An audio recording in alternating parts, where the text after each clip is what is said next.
शहबाज शरीफ को तीसरी मर्तबा जेल भेजने का ख्वाब पूरा नहीं होने देंगे। नैब पर इमरान खान का सख्त दबाव है कि शहबाज शरीफ के खिलाफ केसेस बनाएं।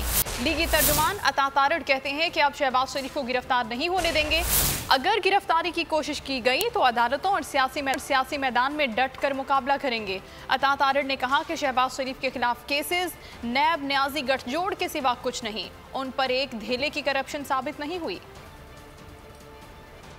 लगता यह है कि नैब को शदीद दबाव दिया गया है इमरान न्याजी की तरफ से कि शहबाज शरीफ के खिलाफ कोई ना कोई चीज़ दोबारा उठाओ। एक बात इमरान न्याजी साहब और चेयरमैन नैब साहब आप कान खोल के सुन लें, इस दफ़ा शहबाज शरीफ को हम जेल नहीं जाएंगे। आपके जो बस में आता है आप कर लें। तो आप जब ये सियासी केसेस बनाते हैं तो क्या आप नहीं देखते कि इन केसेस के अंदर निकलना कुछ नहीं है? और किधर है वो शहजाद अकबर जो डेढ़ घंटा प्रेस कॉन्फ्रेंसेस करके कागज लहराया करता था और FIA को दोबारा कहा जा रहा है कि शहबाज शरीफ साहब को गिरफ्तार करें। तो ये काम अब नहीं चलेगा। हम डट के आपका अदालतों में भी मुकाबला करेंगे और अगर आपकी ये खाम ख्याली है कि आप किसी को गिरफ्तार करेंगे, हमने कानूनी लवाजमात पूरे किए हैं। अब अंदर जाना है तो आपके रुफका ने जाना है जिन्होंने अरबों रुपए की लूटमार की है। तो ये इमरान न्याजी साहब जो आपका ख्वाब है कि शहबाज शरीफ साहब को तीसरी बार जेल भेजने का, हम अब आपको किसी सूरत इजाजत नहीं देंगे कि ये आप अपने इन इदारों को, FIA को, नैब को इस्तेमाल करके तो अपना सियासी बदला उतारें। हम अदालतों में भी और सियासी मैदान में भी आपका डट के मुकाबला करें।